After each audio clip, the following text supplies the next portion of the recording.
Assalamualaikum warahmatullahi wabarakatuh. Perkenalkan, nama saya Ahmad Maulana, mahasiswa Universitas Mercubuana, jurusan Teknik Informatika.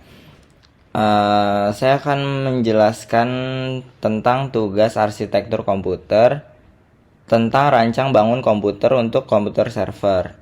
Tugas ini untuk memenuhi tugas besar Bapak dosen saya, Bapak Suhendi Eskom Mkom. Latar belakangnya, komputer server itu komputer yang menyimpan sebuah database sekaligus mengelola situs website. Misalnya nggak bisa diakses kalau misalnya nggak terhubung ke komputer server. Dia tuh aktif selama 24 jam, nggak berhenti-berhenti. Terus kalau misalnya ada perbaikan atau maintenance selama 24 jam tersebut, terus melayani permintaan-permintaan tertentu dari komputer klien. Fungsinya yang utama itu buat nyimpen database, mengelola menurut permintaan komputer klien secara real time, jadi live ya. Terus harganya juga bervariasi tergantung sama spesifikasi dan ketentuan dari komputer server itu sendiri. Tentunya kalau misalnya yang cukup bagus dan mumpuni, harganya bisa sekitar atau mungkin lebih dari 50 jutaan. Pemilihan prosesornya juga mempengaruhi komputer server ini. Langsung masuk ke spesifikasi ya, yang saya buat dari rancang bangun komputer server ini.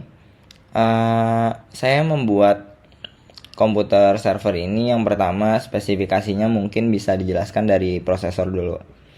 Prosesornya aku pakai Intel Xeon, maksudnya kelompok aku ya, pakai Intel Xeon E2378G yang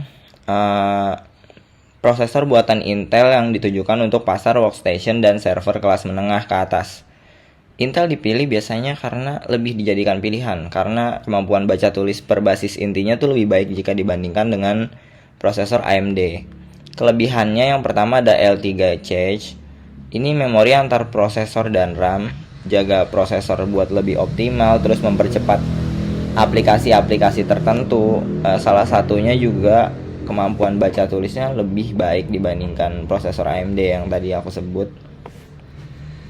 Terus kalau misalnya ini juga salah satu alasan kenapa Intel bisa kerja lebih cepat dan efektif ketika menjalankan aplikasi super berat berbanding dengan prosesor Intel Core yang ada. Ini spesifikasinya 16 core ya. Terus motherboardnya ini di sini aku pakai motherboard Asus Z490 Creator 10G Asus. Memiliki 4 slot RAM, kapasitas maksimal hingga 128 GB, DDR4, mendukung kecepatan memori hingga 4800 MHz. Terus ini juga pilihan memorinya bisa dipasang di motherboard sangat luas. Chipset dari Intel Z490 itu sendiri terhitung sangat baru. Jadi motherboard ini hanya mendukung prosesor Intel generasi 10, mulai dari generasi 10 yaitu Comet Lake. Termasuk dukungan juga Intel Turbo Boost 2.0 yang maupun Intel Turbo Boost Max 3.0.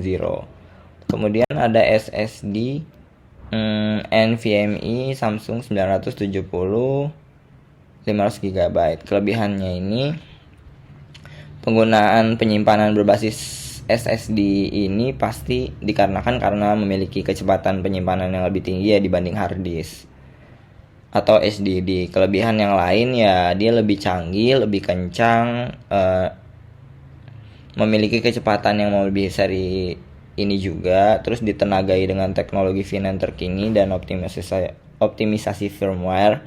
Potensi bandwidth NVMe yang menciptakan komputasi tak terkalahkan juga berpengaruh ya di SSD ini. Terus kemudian ada ini Corsair RM750, power supply-nya komputer server. Ini alat catu daya canggih yang memiliki kapasitas daya maksimal 750 watt. Desain bodinya kokoh dan kuat, kelihatan ya dari gambarnya, menemani kinerja harian komputer server kita. Kapasitas dayanya maksimal 750 watt, terus desain bodi kokoh dan kuat, beda sama vendor yang lain. Terus ada sertifikasi 80 plus Gold Certified. yang memberikan kinerja optimal pada perangkat dengan efisiensi hingga 92%. Terus habis itu ada 0 RPM fan mode, maksimal menjaga dan mendinginkan perangkat tanpa suara bising. Jadi dia tetap dingin tanpa ada suara bising, seolah perangkat-perangkat power supply ini nggak operasi padahal dia bekerja. Terus ada RAM. Nah, RAM-nya kita pakai Corsair Vengeance Pro 32 GB. Kelebihannya itu ada di lampunya ini yang menarik ya. Lampu RGB-nya dapat disetting ulang lewat aplikasi, namanya aplikasi Corsair IQ.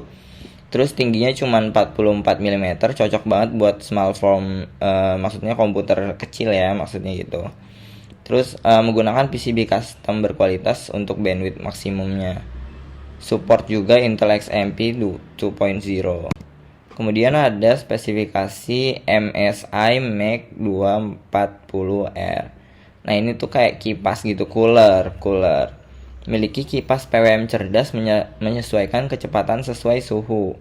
Jadi memungkinkan pengoperasian yang benar-benar senyap kayak power supply tadi, jadi kayak nggak operasi gitu. Dia juga banggain kebisingan puncaknya cuma 49 dBA. Kebisingan pompanya ini memuncak cuma 18 dBA. Seri Max ini juga dibuat agar tahan lama. Dilengkapi dengan pompa bantalan keramik yang andal. Mampu beroperasi selama 100.000 jam. Berapa lama tuh 100.000 jam? Terus motor dipindah ke baris berpendingin air untuk menghilangkan kebisingan dan kerusakan yang disebabkan oleh getaran pada motherboard dan CPU. Yang terakhir ada kita pakai operating systemnya pakai Ubuntu. Kenapa kita pakai Ubuntu? Karena kelebihannya banyak, dan alasan untuk memilih Ubuntu ini sendiri ada freeware, yaitu softwarenya free tanpa ada tuntutan dari hak cipta. Terus kemudian live CD, kita bisa coba pakai Ubuntu tanpa perlu nginstal ke dalam hard disk komputer dengan memakai fitur live CD pada Ubuntu melalui proses boot pada CD atau flash disk aja. Kemudian start atau shutdown-nya cepat, tahan virus, tersedia banyak aplikasi juga. Misalnya mulai dari Office, ada LibreOffice, OpenOffice, dan lain-lain. Terus ada browsing-nya bisa pakai Firefox, Chromium. Dari multimedianya bisa Rhythmbox VLC Player, grafik juga bisa, ada GIMP atau software. Terus ada multimedianya bisa juga, dan aplikasi lainnya yang sebagian besar diantaranya tuh gratis atau kita bisa dapetin secara free. Ada lebih dari 55 bahasa juga termasuk bahasa Indonesia. Jadi kalau misalnya kita bingung nih pakai bahasa Inggris atau nggak ngerti, Ubuntu nggak perlu nginstal lagi bahasa Indonesia, jadi udah bisa dia. Nggak perlu juga hardware yang terlalu besar atau terlalu mahal antara kapasitas dan biayanya, karena Ubuntu ringan. Terus ada akses data full perlindungan juga dari pengguna. Setelah itu aku mau lanjutin ke aritmatika komputer server. Jadi operator aritmatika tuh merupakan operator yang biasa kita temukan dalam operasi matematika. Sedangkan aritmatika di sini cabang ilmu matematika yang membahas perhitungan sederhana. Karena data-data yang berjalan kan aritmatika sederhana ya, kayak perkalian biner, terus pertambahan, penjumlahan, sama aja ya. Penambahan, pengurangan, perkalian, pembagian, dan sebagainya itu dilakukan di arithmetic logic unit, bagian dari mikroprosesor. Seperti yang udah dijelasin, operator aritmatika ini memiliki jenis-jenis beragam, sangat familiar karena sering digunakan di operasi matematika. Contohnya ini ada penambahan, pengurangan, perkalian, dan pembagian. Terus habis itu ada operasi logika, yaitu AND dan OR. Semua ini dilakukan di ALU atau Arithmetic Logic Unit.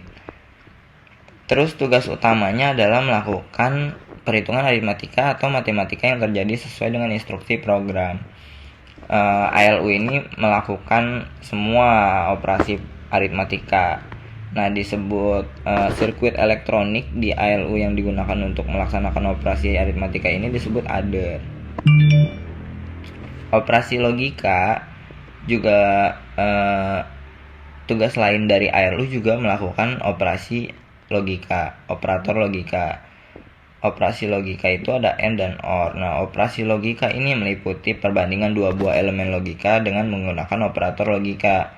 Contohnya sama dengan, tidak sama dengan, kurang dari, kurang atau sama dengan dari, lebih besar atau sama dengan dari, dan lain-lain. Kemudian ada penjelasan konsep dasar yang meliputi pipeline, set, instruction, multiprocessing, dan pemrosesan. Nah, jadi prosesor yang digunakan di komputer ini berjalan dengan menggunakan instruction set 64 bit yang bekerja dengan teknologi multithreading seperti Intel Hyper-Threading atau AMD Simultaneous Multithreading. Dia memberikan peningkatan kinerja dengan membagi setiap inti fisik prosesor menjadi inti virtual atau UTAS. Dengan cara ini, setiap inti bakalan menjalankan dua aliran instruksi sekaligus. Terlebih lagi, selain itu, prosesor Intel Xeon yang kita pakai ini memiliki 16 thread CPU, yaitu meningkatkan performa dan multitasking, di mana kecepatan CPU-nya hingga 8 kali 2,8 GHz, yang dimana hal ini menunjukkan berapa kali banyak siklus pemrosesan per detik yang bisa dijalankan oleh CPU. Dengan mempertimbangkan semua inti-intinya. Jadi kalau misalnya ada 16 thread, ya kayak gitu. Terus kemudian ada konsep dan teori spesifikasi Intel versus AMD. Kenapa kita pilih Intel? Karena prosesor Intel tuh punya kecepatan baca tulis yang lebih cepat daripada memori basis bercore. Terus kemudian pada kasus ini prosesor yang digunakan dan dipilih adalah 16 core karena buat komputer server kita di samping lainnya itu AMD maupun Intel mempunyai tentunya ya pasti punya sisi positif dan negatif. Tapi kalau misalnya kita yang mau buat komputer server biasanya sih makainya Intel. Kinerja tinggi juga biasanya bakalan menyesuaikan sama harganya kayak yang tadi kita sebut di awal.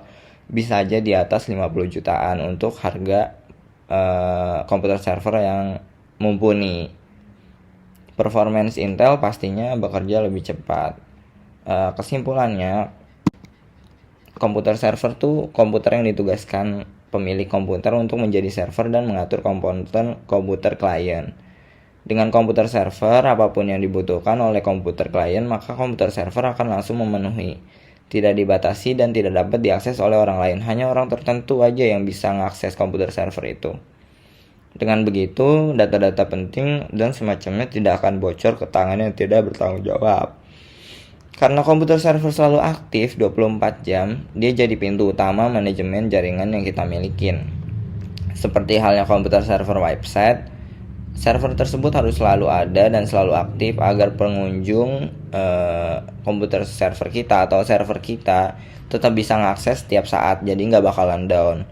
Sebaliknya kalau misalnya server tadi dimatiin, ya web kita nggak bisa diakses sama sekali atau ya server kita nggak bisa diakses sama sekali sama pengunjung. Cukup sekian tugas arsitektur minggu ini. Sampai jumpa di minggu selanjutnya. Terima kasih untuk Bapak Suhendi yang sudah memberikan sebagian ilmunya kepada saya tentunya dan teman-teman saya. Kurang lebihnya mohon maaf. Wassalamualaikum warahmatullahi wabarakatuh.